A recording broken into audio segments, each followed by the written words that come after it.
Hi, my name is Roscoe Sweatsuit. You can just call me Roscoe. And this is my little world. Welcome. Growing up, I liked reading comics. In the fall, I would read graphic novels from my local library. During the summer, I would work various odd jobs, and all the money I collected buying single-issue prints at the comic shop. Like most kids at the time, I got into comics by watching the Dark Knight series. From then, I started reading the New 52 Scott Snyder Batman run, which launched me into what became my love of superheroes. From Batman, I found Nightwing, Superboy, Kyle Rayner, Green Arrow, and The Talon. But this video is about Superman, and I wasn't always a fan. I never picked up his comics back then because they didn't appeal to me at the time. I liked comics because they felt real to me. Not just real in terms of like physicality and violence, but real in terms of character. At the time, all my heroes wore capes and drank liters of vodka to numb the pain. I preferred a world without Superman because I thought that was the only way to keep the stories that I love interesting. My first real exposure to what a Superman story could be was through the late night reruns of the CW classic Smallville, a show about the adventures of Clark Kent and his friends in their hometown of, well, Smallville, Kansas. The show was a hit for what initially appeared as a gumbo of Dawson's Creek, comic mythology, and Scooby-Doo Monster of the Week. I remember staying up till almost midnight just to catch reruns, just to hear that intro.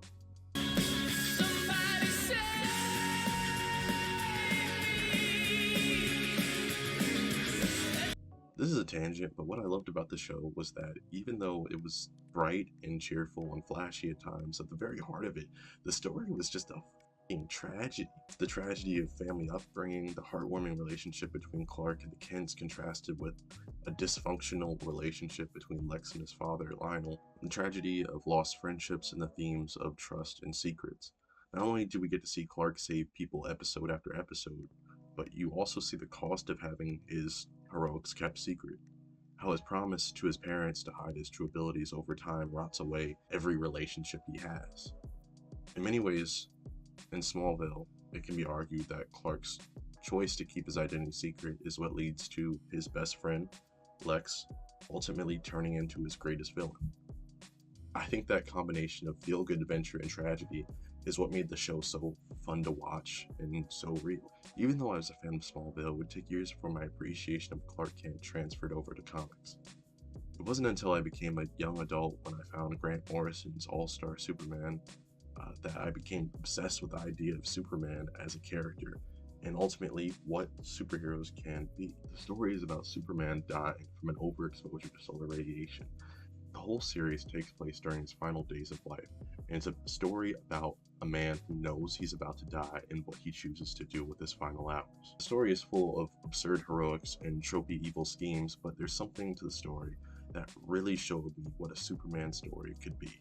And that was, in short, everything I wasn't expecting.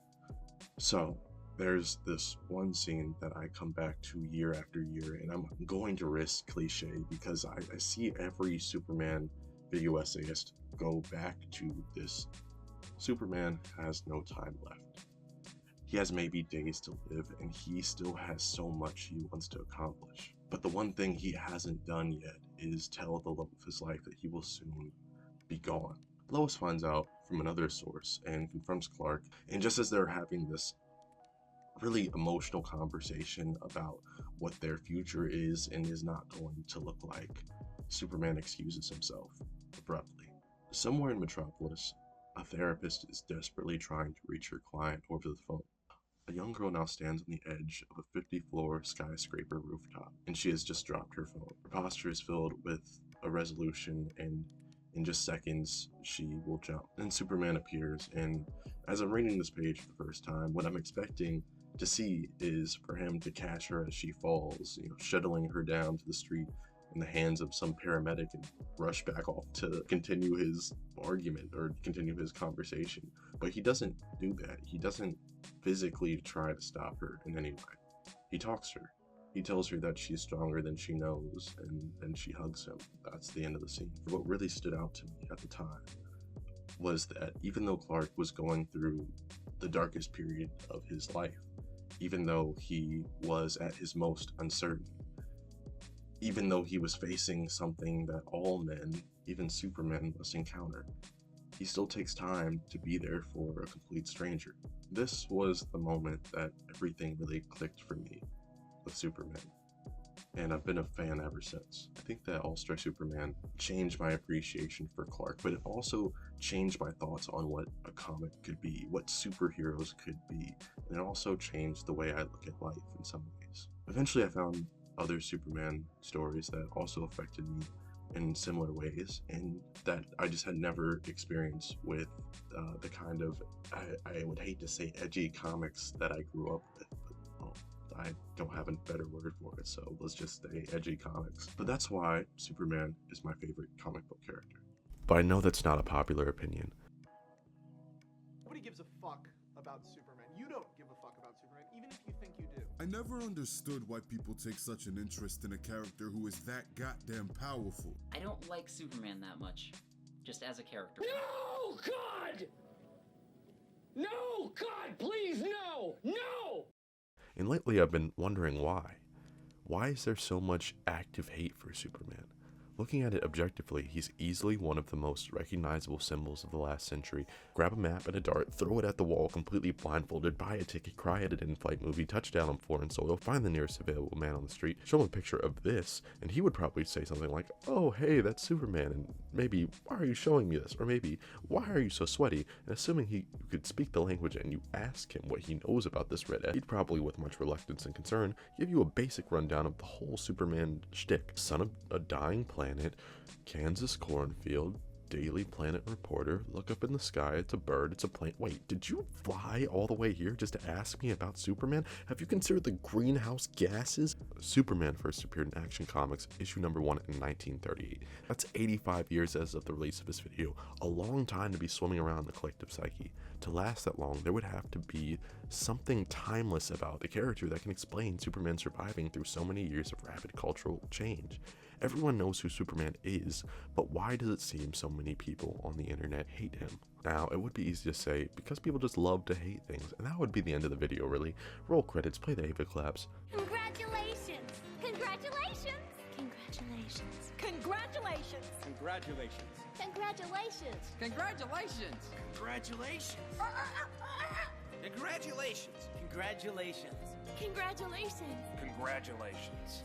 Congratulations. Thank you all.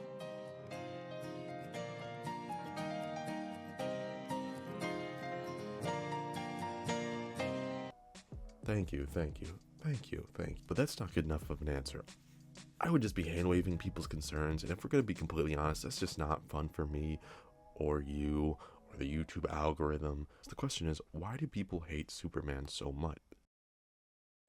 And I'm going to pause real quick, because before I answer that question, first I'm going to ask you a completely different question. What makes a song good? More than that, specifically, what makes a song a hit? I'll add a caveat here that I am not a musicologist. I'm just someone who really enjoys music. I have nearly negative rhythm. This is just my take based on personal research.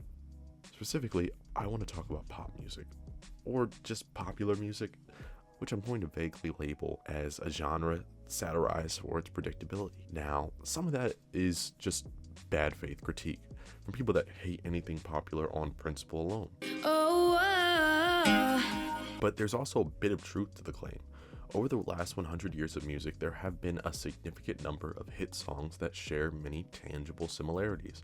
I'm not just talking about sampling and interpolation, I'm talking about chord progressions, song structure, just full-on vibes. For example, here's an unsettling list of hit songs released in the last century that utilize the same 4-chord progression. As you can see, pop music can be derivative, and we're just talking about chord similarities, not to mention lyrical tropes, themes, rhyme schemes, and topics. While not every pop song is exactly alike, there seems to be a strong attraction to convention and simplicity. The basic elements of the genre are intuitive. You yourself probably have a general feel for how a pop song should sound. Watch a few YouTube videos. You yourself probably have a general feel for how a pop song should sound. Watch a few YouTube videos, download GarageBand, drop in that golden 4-chord combo, sprinkle a punchy drum loop, finally an overly relatable chorus with the occasional tired ad-lib, edit in for taste, and congratulations, you got yourself a pop song.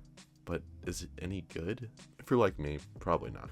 In close examination, the output cycle of pop music masters would show you what goes into writing a pop hit. most pop artists have teams of producers, songwriters, sound engineers, vocal coaches, and A&R. Also, there's the intricacies of music production techniques like mixing, compression, EQing, vocal comping. The same way a composer can take a 200-year-old Beethoven song sheet and make it sound fresh and alive and complex through hand-wavy nonsense, songwriters and producers use all sorts of techniques and tools to make a simple piece of music sound larger than life. Becoming a decent songwriter/producer takes years of practice and study. The simpler the song, no doubt, the more work it went into making it. But again, I ask, what makes a pop song a hit? Well, Noah Bastion's an assistant professor of organizational behavior who has studied the subject, believes that all hit songs share a similar trait that he calls optimal differentiation. The principle behind optimal differentiation states that songs perform best when they are similar enough to sound like the surrounding musical landscape, but also just strange enough to be considered novel. Noah, as well as his co-author, combed through the musical analytics data of 3 million artists searching for relationships between hit songs and how they compared amongst their contemporaries. What they found was that of the top songs of their era, the ones that went on to become classics only barely differentiated themselves from their contemporaries. Now, you may be skeptical and you might be thinking, but Roscoe, isn't the goal of a great artist to sound different from everyone else? To write a song that no one has heard before? Don't we actually praise our favorite artists for their originality? Well, what Noah and his team discovered is actually quite counterintuitive. Our ears actually crave familiarity, or at the very least enough familiarity to create a context for what they're hearing. In order for a listener to orient themselves to new experiences, there needs to be some kind of context for the human brain to attach to. For instance, if I were to yell out the following noises over a 4-count drum beat,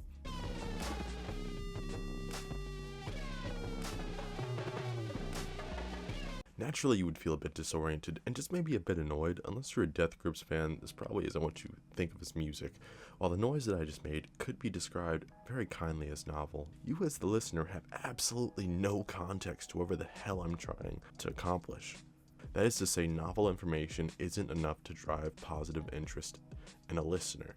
In order for a listener to be engaged, there needs to be some sort of bridge between the old and the new. Some kind of reference point. Let's consider one of the most celebrated artists in our Western music canon, Queen. Specifically their song Bohemian Rhapsody. For ease of explanation, I am just going to use Queen as an example. I know they're a rock band and they're not technically pop, but yeah, just let me cook for a second. Seeing as how the song has been streamed over 1 billion times on Spotify, being one of only 50 songs to do so, I would say that we can delicately, by definition, add it to the label of quote-unquote popular music. What's so crazy about the song is that it's just one of those like pieces of music that you can just find and they'll play in a restaurant somewhere or at a bar and just everyone will break out into song. But it's also a really complex piece of music that's heavily inspired by opera, which is a genre known for its complex arrangements, not necessarily what you would consider popular music or anywhere within that pop realm of standards. Not only that, most people don't listen to opera music. How many opera fans do you know in real life? What Queen did was innovative and also novel, but at the end of the day, they were a rock band, and Bohemian Rhapsody is a rock and roll record.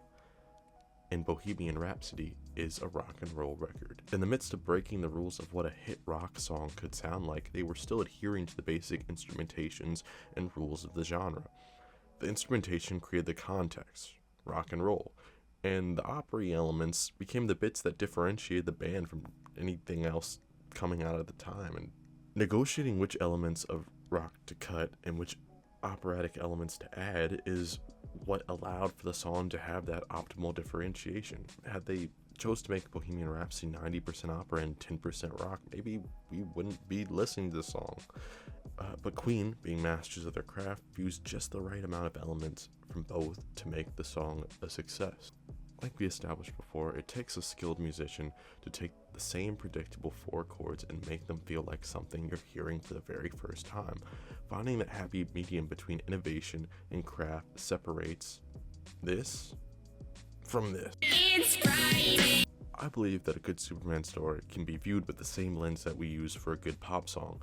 In this video, I want to explore how story can be explained through the perspective of music, how story acts are like chord progressions, and how variations in scene, beats, and characters are used to make great Superman stories.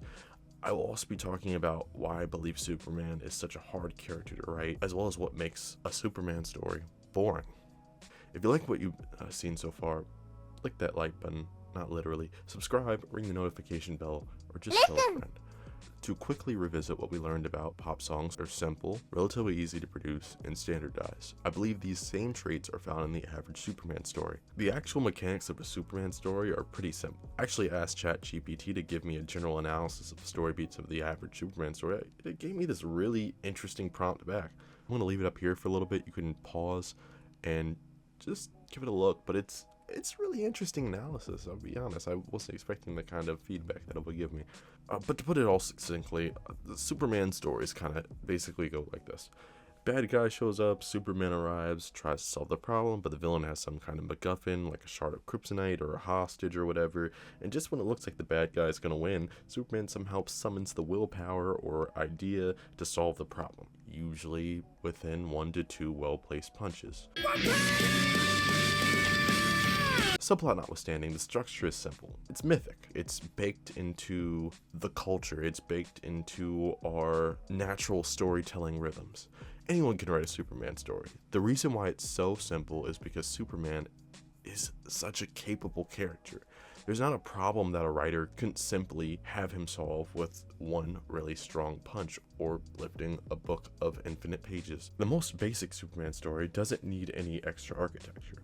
Chekhov's gun or MacGuffin, because he is the MacGuffin. He is the gun. Critics would say that makes Superman overpowered, which I'll address later, but for now let's just say this capability is a facet that is kicked in the story structure that allows for the telling of, for lack of a better word, mythologically inspired morality tales. The basics are there. There doesn't need to be a convoluted plot or complex characterization. The story just works on its own. Superman stories, like any serialized comic, are also standardized. There is a main canon, and rarely a writer is permitted to deviate from it. Even if a writer is given the chance to change a major element of the Superman canon, it's usually either quickly retconned or made to be set in some kind of alternate universe or timeline. But generally, even when these elements are changed, the characters still fundamentally resemble a general mold of what constitutes Superman. Again, the basic structure is still there, just with a few bells and whistles. So here we have the foundational connections between Superman stories and pop music. Simplicity, ease of replication, and a semi-permeable standard. This will serve as a jumping point to explain how these elements are subverted in order to create some of the greatest Superman stories of all time. Before we do that, I need to take another segue to talk about the relationships between music theory and story, specifically chords and chord progression.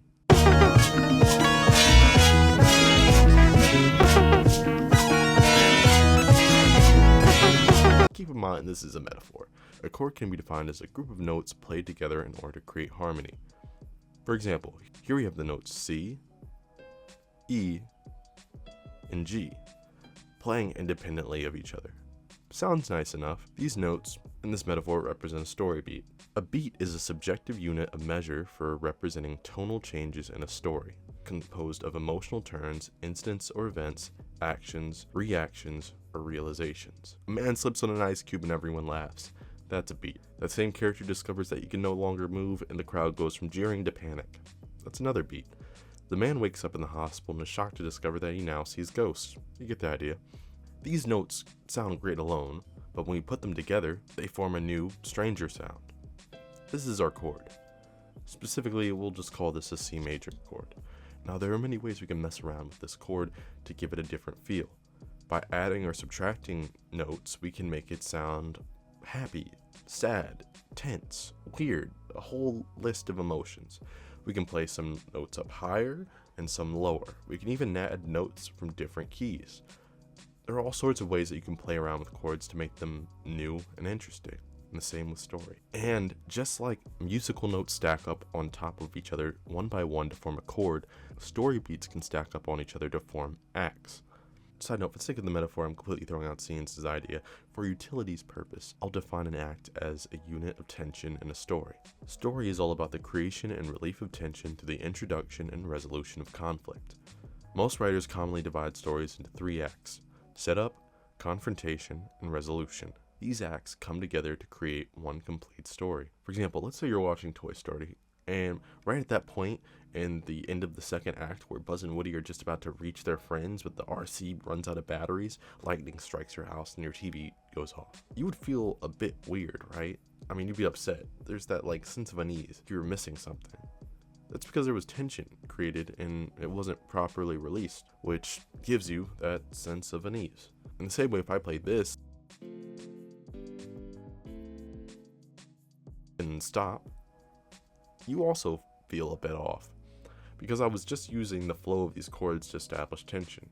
Your ears and your brain have heard this pattern before, and it anticipates the next sound. You may even be able to hear the next chord in your head right now. That anticipation comes in the form of tension, the tension that I haven't resolved. And I still haven't played that last chord, so you probably still feel a bit off. So let's take this moment to really pay attention to how we're feeling. Got it? Good. So when I play, everything goes back to normal, right? Just like a story is composed of an act, a piece of music, in really simple terms, is composed of a chord progression, or a grouping of chords when put together that form a complete musical idea. Chord progressions are the basic building blocks of Western music. In pop music, songs generally use one chord progression that is played constantly throughout the piece with occasional variants. Going back to the start of the video, many of the greatest pop songs of all times are just variations of the same basic chord progressions. It also stands that some of the most boring pop songs of all time are just more plain or less skilled variations of those same fundamental chords. In other words, it's all in the notes you choose and how you decide to play them, and what you add and what you subtract. And that all plays into how well you understand the genre or the medium you're working in. In short, it's all about the fundamentals. The great and strange comic book writer Grant Morrison famously reduced Superman's origin story into just 4 distinct acts: Doomed Planet, Desperate Scientist, Last Hope, Kindly Couple. By fooling around with the beats of a story, writers are able to bring new life to the same basic narrative chords, which allow for the development of fresh stories. In this circumstance, Superman stories. Let's consider Grant Morrison's story structure. For example, we'll examine the narrative chord Kindly Couple. In this act, John and Martha Kent find and raise Clark after finding him in the smoking wreckage of a downed spacecraft. That's the full chord. Simple, but again, it's the interplay of the beats themselves that give the chord texture. It's this intense questioning of source material that allows the creation of new details and character insights. A good writer thinks about how elements of a story like character, settings, conflict, point of view, and style will affect the tone of the beat. Just like you can play the same note on different sections of the piano, you can play the same beat of a story in an infinite number of ways. This is where writers really get to play with the story by just simply asking questions. Yes, Superman stories are heavily standardized, meaning that there are certain parts of the story that are canon events. Because Superman stories are heavily standardized, there are certain parts of the story that are canon events. In the case of the Kindly Couple, a writer will ask themselves questions like, at what age did the Kents find Clark? How old was Clark when he arrived on Earth? What values did the Kents raise Clark with? And at what age did he start developing his powers? The answer to these questions helps give the story beats flavor and gives the act its full tone. So we can go from this to this. It's what you add to the piece that makes it distinct. Maybe the writers decided to invert some notes. Instead of Superman being discovered by kindly farmers in Smallville, instead maybe he's found by an agricultural commune in Soviet Russia. Boom. Superman Red Sun. What if you violently take away the love of Clark's life in the most demented way possible by a villain who cannot be rehabilitated? In short, what happens when the most powerful man on the planet goes into mourning? Bam. Injustice. Aside from turning Superman evil, there are many ways that writers choose to add exciting takes on the character. So now that we've talked about what makes a good Superman story, let's talk about what makes a bad one. If a Superman story is like a pop song, from that lens we should also be asking ourselves what makes a Superman story boring. I think just like with pop music, it comes down to the fundamentals, the little intricacies, and the lack of expertise often shows in the interplay of the story beats within the acts. Because again, the architecture of a Superman story is stable. The lack of expertise often comes in the form of the interplay of the story beats within the act. One of the biggest inspirations for this video comes from Evan Pushak's essay, Superman as Clark Kent, which discusses, among other things, Meta's decisions and how they go into making Superman an interesting character. Those of you who watch a lot of video essays, some of you might recognize Evan from his YouTube channel, The Nerd Writer. The essay comes from his collection titled Escape into Meaning, which I'm going to put a link to his book that you can purchase on Amazon right in the description. In his essay, the Nerd Writer addresses some of the criticisms people have towards Superman. Let's start with the first one. Some would say that Superman is just too strong to be relatable. And to prove that, they usually contrast him with Batman, who despite being absurdly wealthy, comes across as a much more down-to-earth character in the public eye. The Nerd Writer disagrees. Evan argues that Superman is a character that audiences are able to empathize with, albeit it's much harder to pull off. There is a tendency of writers to make Superman what he describes as a shell of a character bouncing from crisis to crisis without a moment to reflect, always as strong as the task requires of him. This is another thing I think writers get wrong about Superman. Too many Superman stories focus on feats of strength and cataclysmic fistfights over telling an actual story. So much so that they miss out on tapping into the real narrative potential of Superman. In short, a great Superman story shouldn't turn on what physical might can do, but all it can. Revisiting our Batman comparison, Batman is a more psychologically realistic character, because he's written with an eye towards modern character portrayals. A product of the hard-boiled detective pulps of the 30s, which centered around morally gray characters and crimes driven by primal motivations. Batman is driven by one of the most primal motivations of all, revenge. Couple that with a vulnerability to bullets, knives, and a character that is just more innately compelling because he is always risking his life for a goal. Because Batman is a quote-unquote realist, he's willing to achieve his goals by less utopian means. Namely, Batman is willing to create lasting peace in his city through fear and intimidation, and he hopes by instilling fear in criminals that it will somehow curb what he might see as their sinister innate sinister intentions. Whereas Superman is an easy character to write, Batman is just a much easier character to write well. In terms of character, most of the heavy lifting is already done. The drive is there and the motivation is always comprehensive. As a result, the audience is prepared to follow Batman to whatever crimson haze and clown-fueled nightmare he chooses to ride into. For the purpose of this video, I'm going to call this innate relatability narrative potential. I define narrative potential as the degree of ease of which a compelling story can be written about a character. In this example, it's easy to construct a strong story about Batman because the scaffolding of narrative investment is already there.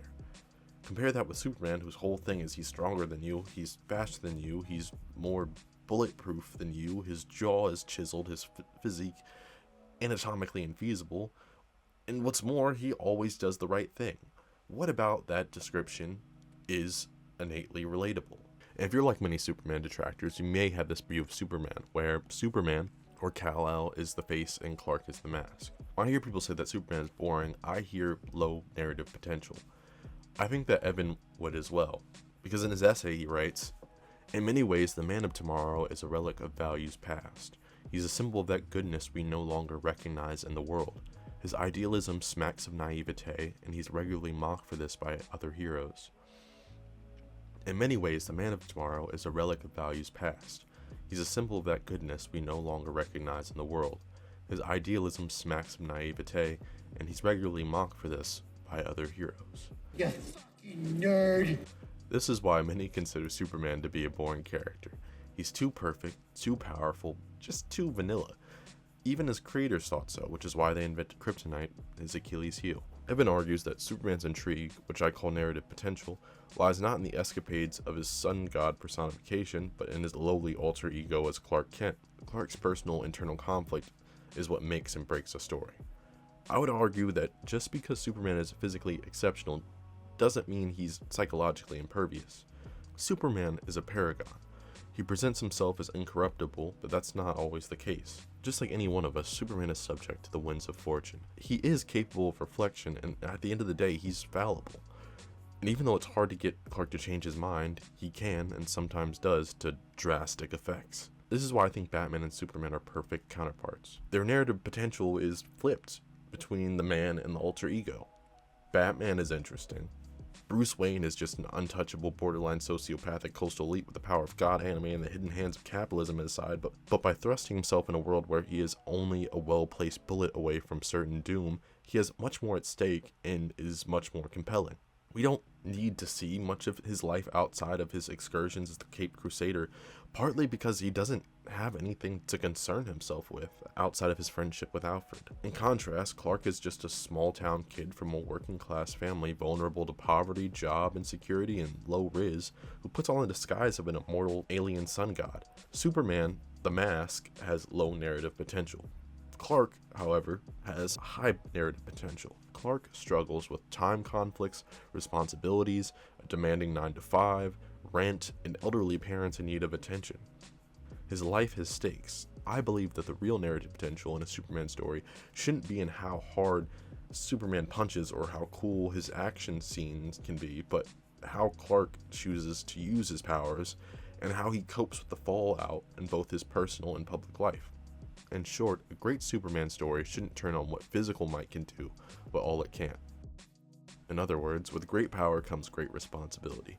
Revisiting the comic series of Injustice, the only thing standing in the way between the status quo and a new Kal-El world order is just grief management.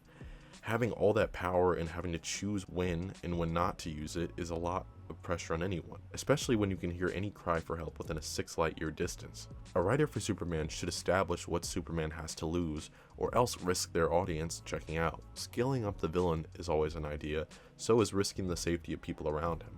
But just upgrading the challenge doesn't give you an idea of who Clark really is, and I think that's the most interesting question, because the more you consider the story of Superman, the more questions you start to ask. Like, why would an all-powerful sun god choose to work a 9-to-5, live in a 2-bedroom apartment on a median wage, while also committing to daily acts of service in his off time for free? I've done the math in terms of his housing costs. At most, starting off as a mid-level reporter for the Daily Planet, which I'm going to assume is somewhere similar to what they would pay at a newspaper like the New York Times, he's making somewhere around $4,500 a month. Assuming rent prices are also similar to New York City, the average 2-bedroom apartment is $4,200 a month. So he's barely scraping by. Why would someone with all that potential, who could at any point choose to rule over humanity like a god, instead make the choice to live a life of relative anonymity? I mean, he can stop a bullet, but he can't stop an eviction. He's near unkillable, but his family and friends aren't.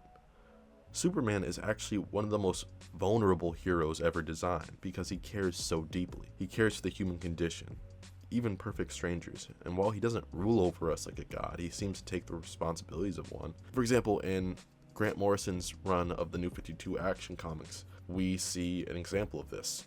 Superman stops a sentient alien demolition mecha from rampaging through Metropolis, but in the process levels an entire block of low-income housing. Now, if this was an issue of Detective Comics, Batman would have probably pieced out in his 16-cylinder turbo tank faster than you could say, "Rachel, you look a little different from the last time we spoke." But Superman doesn't fly away. He doesn't leave the people he's saved to wait in the wreckage of their disrupted lives. He offers to help rebuild their neighborhood even better than it was before. And he actually delivers on his promise, side to side with the community. And I think that takes us to what I believe is Superman's true strength, and really what I think writers get the most wrong about Superman. It's also his detractors' biggest critique. Superman is just too good. And in some sense, I agree. In the basic Superman story, Clark's goodness generally goes untested. There are ways to make this work, but Superman stories to me are best when Clark is either affecting someone or being affected by someone. But Superman stories to me are best when Clark has to deal with conflict, when he has to deal with the fallback of his own morality, of his own beliefs. Superman stories are best when Clark is challenged with his moral beliefs, either by his own actions or by the reflections of someone else. Some would say that's what makes Superman cringe. But personally, I think that just says more about my generation's mistrust of sincerity. I'm a product of the late 90s. The members of my generation have lived through the constant decay of public trust in just about every human institution. As a result, I think it's kind of hard to have faith in anything. There's general mistrust of anything with a tint of sincerity, because anything we've ever put a modicum of trust in eventually seems to show itself to be grotesque in some way.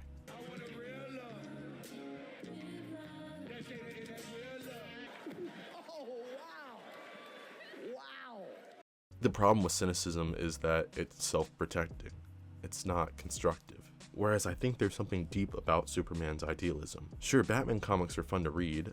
Rarely am I moved by a Batman story. Whereas a good Superman story often leaves me profoundly impacted and even hopeful for a better future. There's something in those stories that, when done right, are deeply impactful, and I wish more people had a chance to read these stories, because I think the character of Superman demands something of us, or at least the humans of the DC universe, to believe in our better nature, in our ability to overcome our own bounds of apathy and fear. You could describe this belief as optimism, but not the kind that requires you to ignore the issues and the ugliness of the world. On the contrary, I think the character that Clark tries to promote through the mask of Superman is that the problems of the world should be confronted, but confronted with the belief that things can get better if you're willing to fight for it. And he doesn't expect the rest of humanity to accomplish this task by toting Boeing 747s or fighting crime or even following his brash fashion trends. Superman asks us to hope and to act from that hope. To be kind, to be a good friend, a good son, a good partner, and if you do happen to have some special talent that can help someone, to share that. To seek peace before war, to really look out for your neighbor, to realize that the real enemy is not flesh and blood or bolts and steel or even bald megalomaniacs, but just fear and apathy. In short, I think Superman's greatest power is also his greatest challenge to humanity. To hope and to stumble and to try again. To reach outside your bounds and then one hard-fought day to fly.